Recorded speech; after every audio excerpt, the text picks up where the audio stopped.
नमस्कार, आप देख रहे हैं कालचक्र। मैं हूं श्रद्धा और मेरे साथ हैं प्रश्न कुंडली विशेषज्ञ पंडित सुरेश पांडे जी। बहुत बहुत स्वागत है पंडित जी आपका। नमस्कार। गेहूं के आटे का दीपक, उड़द के आटे का दीपक, मूंग के आटे का दीपक दूर कर देगा हर दुख। देखिए कालचक्र। तो आज दीपदान के बारे में जानेंगे, हमारे जीवन पर क्या कुछ असर पड़ता है इसके बारे में भी जानेंगे। साथ ही आटे का दीपक जलाने से हमारी कौन कौन सी परेशानियां दूर हो सकती हैं, ये सब जानते हैं। पंडित जी, कौन कौन सी परेशानियां आटे का दीपक जलाने से दूर होंगी ये तो जानूंगी मैं आपसे, लेकिन सबसे पहले दीपदान क्या होता है, क्या महत्व है? ओम चंद्रमा मनसो जातः चक्षो सूर्यो अजायत श्रोताद्वायुश्च प्राणश्च मुखादग्निरजायत। दीप दान करने से व्यक्ति के शरीर में तेज की वृद्धि होती है। आटे के दीपक का प्रयोग किसी बहुत बड़ी कामना की पूर्ति के लिए किया जाता है। कोई भी पूजा हो, कोई भी अनुष्ठान हो, कोई भी यज्ञ हो, कोई भी तप हो, सबसे पहला काम किया जाता है दीप जलाया जाता है। इससे पहले कोई काम नहीं होता है, पहले दीप जलाया जाता है। और दीप जलाकर कहा जाता है, भो दीपम देव रूपस्त्वम कर्म साक्षी है विघ्नकृत, यावत कर्म समाप्ति स्यात् तावत त्वं सुस्थिरो भव। हे दीप देवता, आप देव स्वरूप हैं। आप देव स्वरूप होकर के यहाँ स्थित रहें। जब तक कर्म की समाप्ति न हो जाए तब तक आप यहाँ पर प्रज्वलित रहें, ऐसी हमारी आपसे प्रार्थना है। भो दीपम देव रूपस्तुम कर्म साक्षी है विघ्नकृत, विघ्नों का शमन करिए। यावत कर्म समाप्ति स्यात्, और जब तक कर्म की समाप्ति न हो, तावत तुम सुस्थिरो भव, तब तक आप सुस्थिर बने रहें। तो जो हमने अनुभव किया है वो ये कि दीप जलते ही वो अपने चारों तरफ की नेगेटिव ऊर्जा को नष्ट कर देता है और पॉजिटिविटी का संचार हो जाता है। और ये दीप जो तेल से, घी से जलाए जाते हैं, उन्हीं दियों में ये ताकत होती है।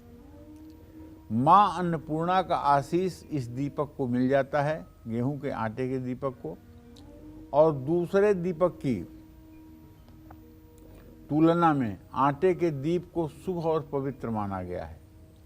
आटे के दीपक में तमोगुण को संतुलित रखने की क्षमता है।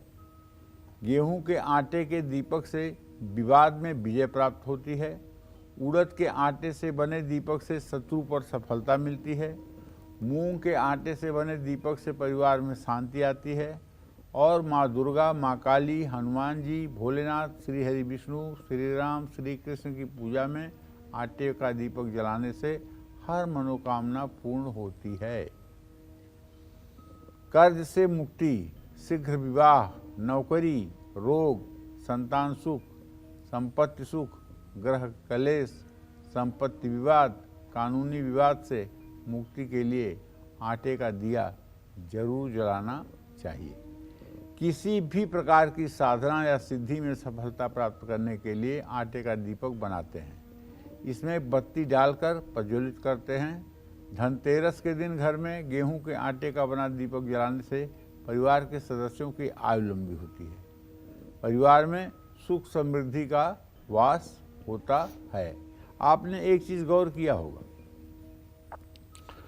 जब किसी का विवाह होना होता है और विवाह के बाद बारात आती है, बारात का द्वार पूजन हो जाता है।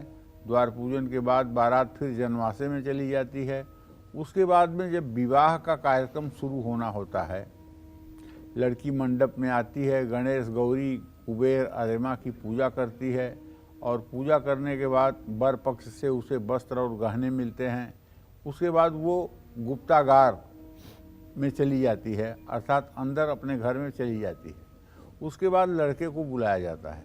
लड़का जब आता है तो आटे के दीपक में 4 मुखी तेल का दिया जला करके उसी दिए से लड़की का पिता लड़के की आरती करता है। चारमुखी दिया जलाने का यहाँ सिर्फ यही तात्पर्य है कि लड़के के अंदर जो भी नेगेटिविटी हो सब सदा सर्वदा के लिए समाप्त हो जाए। और आटे का दिया भी जलाने का यही तात्पर्य है, क्योंकि लड़का जो उस समय आता है वो सिर्फ लड़का नहीं होता है, वो विष्णु रूप में होता है।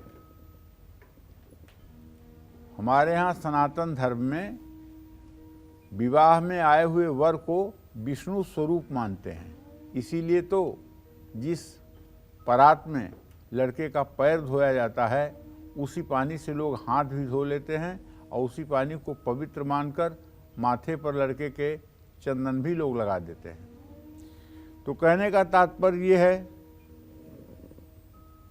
कहते हैं विराजो दोहो अस विराजो दोह मसीह में पाद्याय विराजो दोह। इस मंत्र से विष्णु रूप लड़के का पैर धोते हैं और संकल्प लेते हैं विष्णु रूपेण तुभ्यमहम संप्रदे। आप विष्णु रूप हैं, इसलिए आपको ये कन्यादान समर्पित करते हैं। तो आटे के दीपक की बहुत बड़ी उपयोगिता होती है। और कुछ लोगों के घरों में अनवांटेड मुसीबतें चलती रहती हैं, जैसे किसी को चोट लग जाना, किसी का कोई बहुत बड़ा नुकसान हो जाना, आपत्ति पर आपत्ति, विपत्ति पर विपत्ति। तो ऐसे लोगों को एक तंत्रदीप जलाना चाहिए। तंत्रदीप उसको कहते हैं जिसमें 100 ग्राम आटा गेहूं का, 100 ग्राम जौ का आटा, 100 ग्राम चना का बेसन, 100 ग्राम उड़द का आटा और 50 ग्राम हल्दी का पाउडर, ये 5 चीज़ें 450 ग्राम हो जाती हैं। इनको मिला लेना चाहिए आपस में और इनकी 10 पुड़िया बनानी चाहिए बराबर मात्रा में। और एक एक पुड़िया का आटा गूँथ करके उसका दिया बना करके घर के अग्नि कोण में लकड़ी के कोयले से क्रॉस का निशान बना करके उसके ऊपर सायंकाल इस दीपक को जलाना चाहिए। 10 दिन तक लगातार अगर ये दीपक जला दिया जाए तो आपके घर के ऊपर चाहे जितनी बड़ी काली छाया होगी वो नष्ट हो जाएगी और आप सुखी जीवन व्यतीत करेंगे, इसमें कोई संदेह नहीं है। जय मां विंध्यवासिनी। बात वृषभ राशि की करेंगे, लेकिन उससे पहले कॉलर जुड़ चुके हैं पंजाब से। बहुत बहुत स्वागत है। अपना नाम बताते हुए बात करिए पंडित जी से। पंडित जी जय सिया राम। जय सिया राम। हाँ पंडित जी, मैं बसंत वल्लभ बोल रहा जी, डेरा बसी पंजाब से। मैं पंजाबी हेलो। नहीं समझता हूँ, हिंदी में बोलिए। मैं सर हिंदी में बोल रहा हूँ पंडित जी, हिंदी में बोल रहा हूँ जी। मैं बसंत बोल रहा हूँ तो पंजाब धीरे से। धीरे बताइए बताइए। ठीक है सर। सर मैं अपने लड़के के लिए बोलना चाहता हूँ जी। जी बताइए। सर मेरी लड़के की डेट ऑफ बर्थ है 18/8/2000 और सवेरे सर 11:35 पर, दिन शुक्रवार है जी। जी लड़के के लिए सर उसका आगे भविष्य बनाना क्या था। और सर लड़की की उम्र है सर, लड़की की डेट ऑफ बर्थ है 6/8/2003। चलिए बसंत जी, मैं आपके लड़के का भविष्य बताता हूँ। आपके पुत्र भाव का स्वामी है बुध और उससे द्वितीय सप्तम के स्वामी शुक्र और बृहस्पति हैं। शुक्र बृहस्पति का इत्तेसाल हो रहा है। आपके बेटे का भविष्य 24 कैरेट गोल्ड की तरह है। एकदम निश्चिंत रहिए, वो अपने पैरों पर खड़ा होगा, अपनी जिम्मेदारियों का निर्वाह करेगा और जीवन में बहुत कुछ अच्छा से अच्छा काम करने की कोशिश करेगा। सफलता हर समय उसके कदम चूमेगी। जय मां विंध्यवासिनी। आर्थिक लाभ पाने के लिए, संकट से बचने के लिए और कर्ज से मुक्ति पाने के लिए कहाँ जलाएं आटे का दिया, बताएंगे आपको पंडित जी। लेकिन उससे पहले हमारे साथ कॉलर जुड़ चुके हैं। दिलजीत जी स्वागत है, बात करिए पंडित जी से। पंडित जी नमस्कार। हाँ नमस्कार। मैं दलजीत कुमार उन्नाव से बोल रहा हूँ जी, हिमाचल प्रदेश से। मैं अपने दोनों लड़कों के बारे में पूछना चाह रहा हूँ। एक लड़के का नाम है आशीष धीमान, डेट ऑफ बर्थ है 6 जुलाई 1993, 93, समय 6:20 शाम के। इसकी नौकरी छूट गई है, फार्मा कंपनी में नौकरी कर रहा था, नौकरी कब तक लगेगी। और दूसरे बेटे की उम्र है 21 सितंबर 1991। उसका जॉब बदलने का कुछ इरादा बन रहा है। दूसरा उसकी शादी नहीं हो पा रही, शादी के बारे में बताइए। चलिए बड़े बेटे के बारे में आपको बताना चाहूँगा। उसके आजीविका भाव का स्वामी जो है मंगल है चंद्र मंगल की स्थिति परस्पर पंचम नवम है। ज़्यादा दिनों तक नौकरी के बिना नहीं रहेगा, बहुत जल्दी नौकरी की व्यवस्था हो जाएगी। नौकरी के लिए बहुत ज़्यादा टेंशन लेने की ज़रूरत नहीं है। सिर्फ अगर हो सके तो मंगलवार के दिन हनुमान चालीसा के 100 पाठ किसी हनुमान मंदिर में बैठकर कर दें और लड्डू और तुलसी के पत्ते का भोग लगा दें। निश्चित रूप से अतिशीघ्र नौकरी मिल जाएगी और जीवन एकदम आनंद के साथ आगे बढ़ेगा। छोटे बेटे के बारे में जो आपने प्रश्न पूछा है उसके बारे में आपको बताना चाहूँगा कि छोटे बेटे के विवाह में विलंब बिल्कुल नहीं है। अब ज़्यादा से ज़्यादा 20 अप्रैल 2023 के बाद इनके भी विवाह का संयोग बन जाएगा। तैयारी रखिए। जय मां विंध्यवासिनी। आर्थिक लाभ पाने के लिए, संकट से बचने के लिए और कर्ज से मुक्ति के लिए कहाँ जलाएं आटे का दीपक, आइए जानते हैं। बताइए पंडित जी, इन सभी समस्याओं से मुक्ति के लिए आटे का दीपक कितना लाभप्रद है? देखो, कर्ज में अगर डूबे हैं तो आटे के बने दिए से और उसमें चमेली का तेल डाल करके अगर बरगद के पत्ते पर दीपक को रख करके हनुमान मंदिर में जलाया जाए तो इसका प्रभाव 100 गुना हो जाता है। ऐसा अगर 11 मंगलवार किया जाए तो ये एक प्रकार की तंत्र क्रिया हो जाती है। आर्थिक लाभ के लिए आटे में शुद्ध हल्दी मिलाकर दीपक बनाइए और उसमें घी या तेल डाल करके दीपक बनाकर जलाइए। अगर आप गृहिणी हैं और आपके पतिदेव बीमार रहते हैं तो करवा चौथ की रात को चंद्रमा की पूजा से पहले आटे का दीपक बनाकर जलाएं और चंद्रमा की पूजा करें। मंगलवार को शनि मंदिर में आटे का दिया जलाने से शनिदेव की कृपा प्राप्त होती है।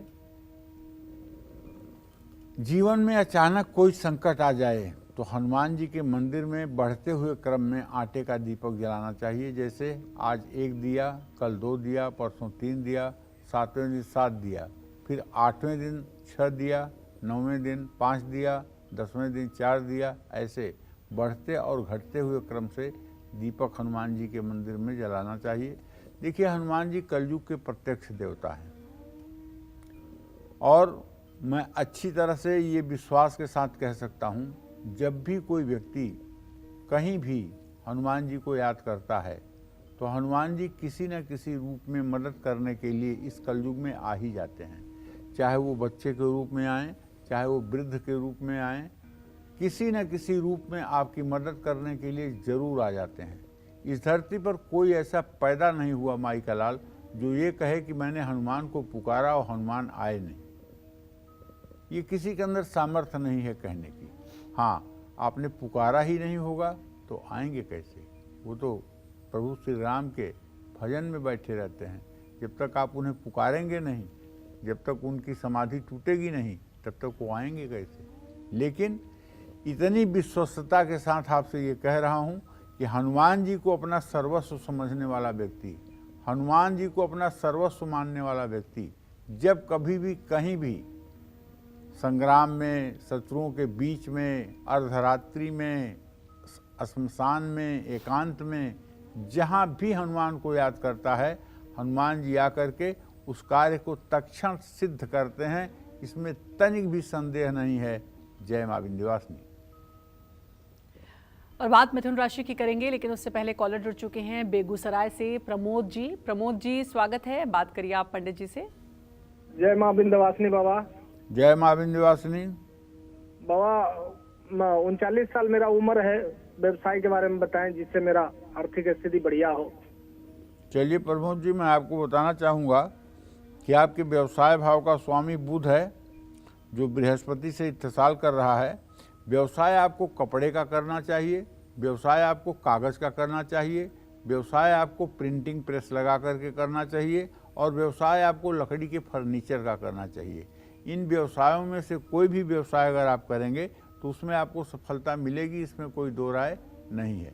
लेकिन आपको चाहिए कि 5 बुधवार 100 ग्राम देसी कपूर किसी मंदिर में आरती के लिए दान करें। इससे आपके व्यवसाय में तेजी आएगी और आपका व्यवसाय में मन भी लगेगा। जय मां विंध्यवासिनी।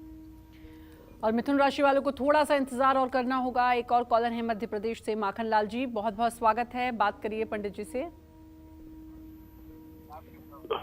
हेलो, हाँ बोलिए माखन जी। मैं एमपी से बोल रहा हूँ पंडित जी। जय मां विंध्यवासिनी। जय मां विंध्यवासिनी। पंडित जी, मैं 40 साल की उम्र है मेरी। मैं कर्जे के विषय में बात करना चाहता हूँ। मैं कितना जी। भी कमाता हूँ लेकिन कर्जा नहीं टूटता मेरा। देखिए, अगर आप कर्ज से सचमुच में मुक्ति चाहते हैं तो ऋण मोचन मंगल स्त्रोत का 7 बार सुबह शाम पाठ करना शुरू कर दीजिए। ओम मंगलो भूम पुत्रस्य ऋणहर्ता धनप्रद स्थिरासनो महाकाय सर्वकर्मा विरोधका लोहितो लोहिताश्चैव सामगानां कृपाकर एतानि कुजनामानि नित्यं यश्रद्धया पठेत् ऋणं न जायते धनं शीघ्रम् आप्नुयात् धरणीगर्भसम्भूतं विद्युत्कान्तसमप्रभं कुमारं शक्तिहस्तं च मंगलम प्रणमाम्यहम। यही ऋण मोचन स्त्रोत है। इसको 7 बार सुबह शाम श्रद्धा पूर्वक यदि आप पाठ करना शुरू कर देंगे, आटे के दिए को बना करके उसमें तिल का तेल भर करके दीपक जला करके अगर इस मंत्र का जप आपने करना शुरू कर दिया तो ये मान के चलिए कि 1.5 साल के अंदर हर प्रकार के कर्ज से आपको मुक्ति मिल जाएगी और आप एक सामान्य जीवन व्यतीत करने वाले व्यक्ति बन जाएंगे। जय मां विंध्यवासिनी। कैसे आटे का दीपक मिटाएगा जीवन का अंधकार, कैसे आटे का दीपक दूर करेगा हर परेशानी और देगा शुभ फल, यही आज कालचक्र में पंडित सुरेश पांडे जी आपको बता रहे हैं। अपनी चर्चा को आगे बढ़ाते हुए बात करेंगे आटे के दीपक से जुड़े उन उपायों की जो आपको ग्रहों की कृपा दिलाएंगे। बताइए पंडित जी। देखिए, अगर आपकी जन्म कुंडली में मंगल लग्न में चतुर्थ भाव में, सप्तम भाव में, अष्टम भाव में या द्वादश भाव में बैठा हुआ है, या चंद्रमा से लग्न में चतुर्थ में, सप्तम में, अष्टम में, द्वादश में मंगल है, तो आपकी कुंडली पर मांगलिक दोष है। अगर मांगलिक दोष है और वैवाहिक जीवन में इसका बुरा असर पड़ रहा है, मांगलिक दोष होगा तो जीवन साथी की तबीयत खराब होगी, ये बात पक्की है।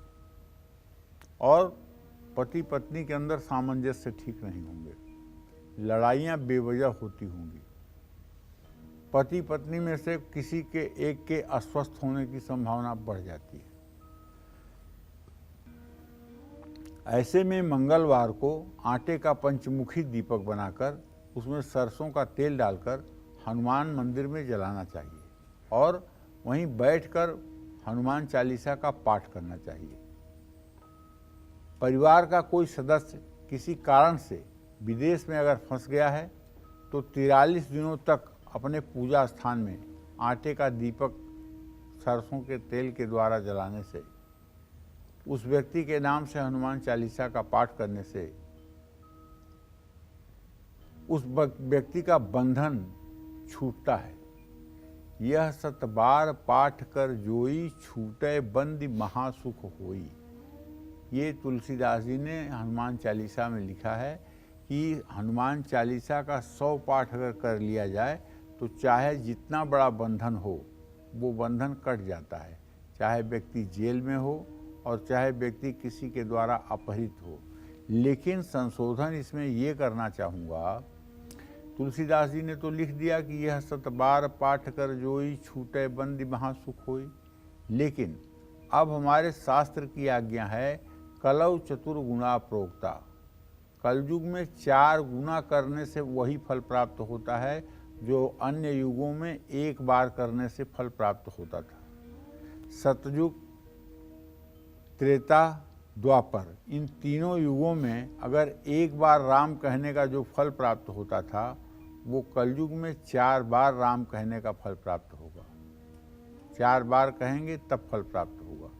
तो इसलिए अगर आप 100 पाठ हनुमान चालीसा के करने जा रहे हैं तो आप इसे 4 मंगलवार करें। 4 मंगलवार अगर 100 पाठ हनुमान चालीसा के करेंगे तो निसंदेह बंधन में पड़े हुए व्यक्ति को आज़ादी मिलेगी, अपहरित व्यक्ति छूटकर घर आएगा और सब प्रकार से हनुमान जी की कृपा से कल्याण होगा। सूर्य देव को प्रसन्न करने के लिए और कुंडली में सूर्य ग्रह को मजबूत करने के लिए आटे का दीपक रविवार को जरूर जलाना चाहिए।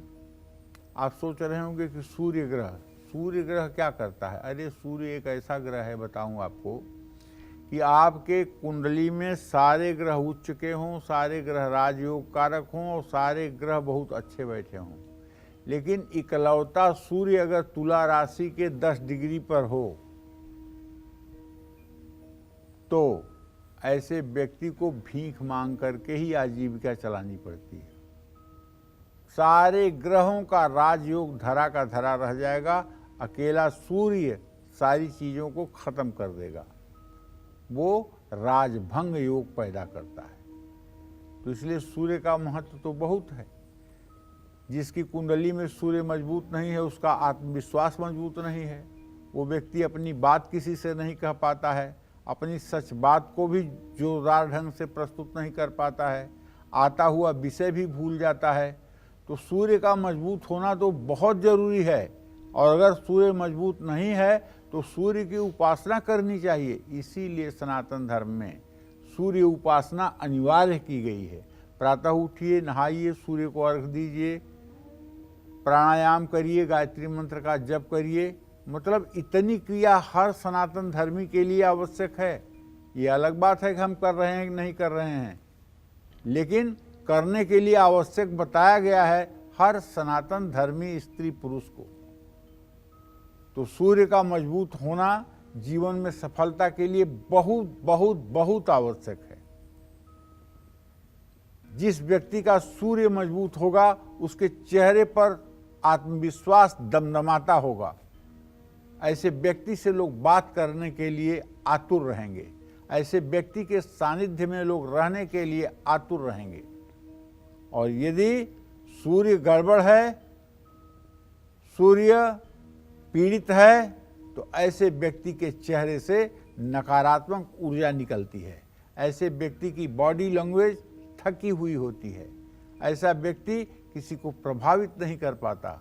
ऐसा व्यक्ति मेंस में तो बहुत अच्छे नंबर ला लेता है, लेकिन इंटरव्यू में इंटरव्यूअर को प्रभावित नहीं कर पाता है।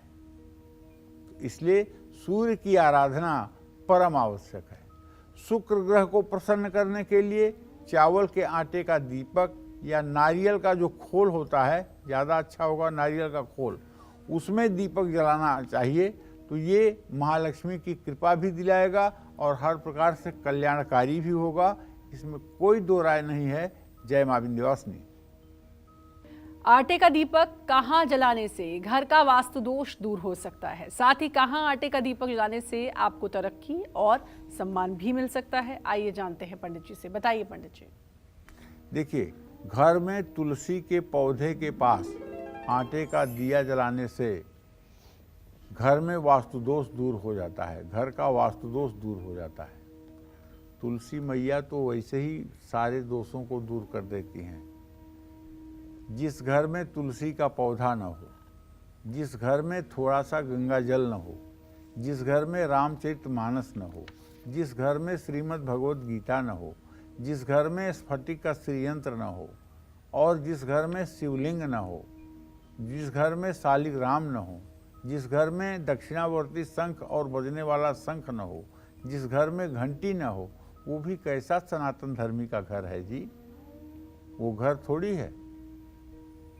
आप सुख तो सब कुछ चाहते हो, मान सम्मान यश कीर्ति प्रतिष्ठा सफलता सब, लेकिन आप कितना उपाय करते हो, कितना आप शास्त्र सम्मत बातों का अपने ऊपर लागू करते हो। जिन घरों में ये सामान नहीं होते हैं वो सनातन धर्मी का घर नहीं कहा जाएगा, और जिन घरों में ये सामान होते हैं वहाँ कभी आपदा विपदा नहीं आती है, और अगर आती है तो उसका समाधान भी साथ साथ आता है, और इससे घर में वास्तु दोष दूर होता है, सुख समृद्धि आती है। बार बार अगर पैसे का नुकसान हो रहा है तो होलिका दहन की शाम को अपने मुख्य द्वार पर आटे का 2 मुखी दिया बनाइए और उसे जलाइए। उसमें थोड़ा सा गुलाल छिड़क कर तेल भर करके जलाइए।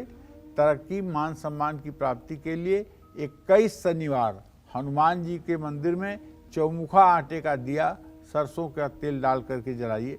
शनिवार की शाम को आटे का एक मुट्ठी दिया बनाकर उसमें सरसों का तेल, एक लोहे की कील, 11 दाना काली उड़द के डालकर पीपल के नीचे जलाएं और पीपल की परिक्रमा करें। आपके मकान की सीमा में कोई बहुत बड़ा पेड़ नैऋत्य या आग्नेय कोण में है तो आटे के दीपक में सरसों का तेल डालकर उसकी जड़ के पास हर रोज शाम को जलाने से गृह जो छाया वेद है उसका दोष दूर होता है, इसमें कोई संदेह नहीं है। जय मां विंध्यवासिनी। आटे के दीपक से जुड़े उपाय तो आपने जाने, अब आटे के दीपक से जुड़ी कुछ जरूरी बातें और सावधानियां जानते हैं पंडित जी से। बताइए पंडित जी, कौन सी हैं वो जरूरी बातें? देखिए, आटे के दीपक से जुड़ी कुछ जरूरी बातें और सावधानियां हैं जो मैं आपको बताने जा रहा हूं।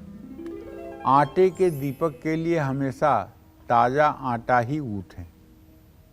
पहले से गूथा हुआ आटा उसका दिया न बनाएं। नंबर 1 सावधानी। नंबर 2, मिट्टी और आटे का दिया एक बार प्रयोग करने के बाद दोबारा प्रयोग में न लाएं। चाहे वो मिट्टी की दियली का दिया हो और चाहे आटे का दिया हो, एक बार अगर आपने उसको जला लिया और उसका तेल खत्म हो गया तो दूसरी बार उसको आप नहीं जला सकते हैं, दूसरी बार उसका विसर्जन आपको करना पड़ेगा। ये दोनों पवित्र दीपक शुद्ध होते हैं और इनका एक बार ही जलने में प्रयोग करना चाहिए। आटे का दिया घटती और बढ़ती संख्या में जलाया जा सकता है। एक दीप से शुरुआत कर उसे 11 तक ले जाया जा सकता है। जैसे संकल्प के पहले दिन 1, फिर 2, फिर 3, फिर 4, फिर 11 तक दीप जलाने के बाद 10, 9, 8, 7 इस क्रम में घटते क्रम में दीपक जलाएं। अनुलोम विलोम क्रम में दीपक जलाएं। मनोकामना दीपक की संख्या पूरी होने से पहले ही पूरी हो जाए तो क्रम को खंडित नहीं करना चाहिए, उसको पूरा करना चाहिए। संकल्प में माने गए दीप पूरे होने चाहिए। किसी भी अच्छे दिन, अच्छे वार के शुभ मुहूर्त और चौघड़िया में आटे का दिया जलाने का प्रण लिया जा सकता है। आटे का दिया बनाना भी बहुत आसान है। आटे में शुद्ध हल्दी मिलाकर उसे गूंथ लें। इसके बाद उसे 1 मुखी, 2 मुखी, 3 मुखी, चौमुखी रूप दें। दीपक के चारों ओर कलावा बांधें। चाहे तो कुमकुम से दीपक के बाहर और की ओर बिंदिया भी बना सकते हैं। जितना मुखी दीपक आपने बनाया है उतनी ही रुई या कलावे की बत्ती डालें। घी या तेल डालकर अपनी मनोकामना पूर्ति के लिए दीपक जलाएं। जय मां विंध्यवासिनी। और बात वृश्चिक राशि की होगी, लेकिन उससे पहले भिवानी से एक कॉलर जुड़ चुकी हैं। सुमन जी, स्वागत है, बात करिए पंडित जी से। बात कर सकती हैं आप पंडित जी से। सुमन जी नमस्ते पंडित जी। नमस्ते। मेरे बेटे के बारे में पूछना पंडित जी को। क्या? मेरा बेटा गया 21 नवंबर 2004 में हुआ था जी। 10:35 पे जी। और बेटी 5 नवंबर 2004 में 4:30 बजे। बेटे के बारे में वो आर्मी में जाना चाहता है पंडित जी। कहाँ जाना चाहता है? आर्मी में जाना चाहता है।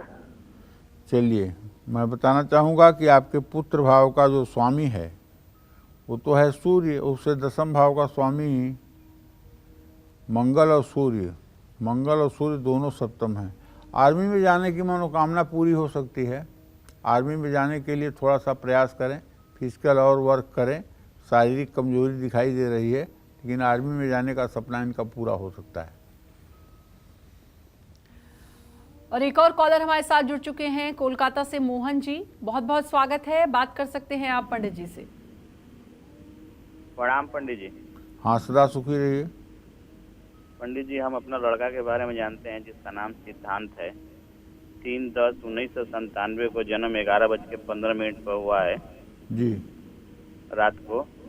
और हम लोग कलकत्ता में रहते हैं। उसका नौकरी के बारे में पूछना, वो M.Com कंप्लीट किया अभी हाल ही इस साल। नौकरी के बारे में हम जानना चाहते हैं पंडित जी। मोहन जी, ऐसा है कि सिद्धांत के नौकरी भाव का स्वामी बुध है और बृहस्पति उनके भाव का स्वामी है। बुध और बृहस्पति का इत्तेसाल जरूर हो रहा है, लेकिन शनि मड़ऊ योग कारक है। 17 जनवरी 2023 तक अभी बेटे को कोई नौकरी, छोटी मोटी भी नौकरी नहीं मिल पाएगी।